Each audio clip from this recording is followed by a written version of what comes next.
பக்தர்களுக்காக அம்பாள் இருக்கும் பச்சை பட்டினி விரதம் பற்றி பார்க்க போகிறோம்.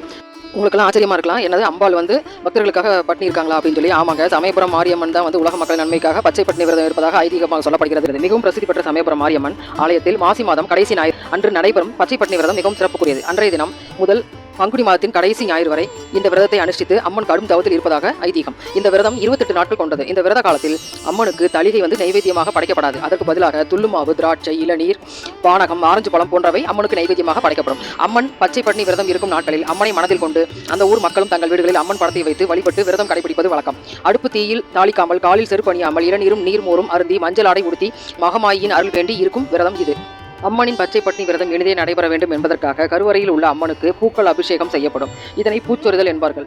அசுரர்களை வதம் செய்த பாவத்தை போக்கவும் உலக நன்மைக்காகவும் அம்பிகை இத்தலத்தில் தவம் செய்து வருகிறார் என்பது பக்தர்களின் நம்பிக்கை. தன்னை வழிபடும் பக்தர்களின் நலனுக்காக பச்சை பட்டினி விரதம் இருக்கும் சமயபுரம் மாரியம்மனை வணங்கி அவளின் பேரருளை பெறுவோம்.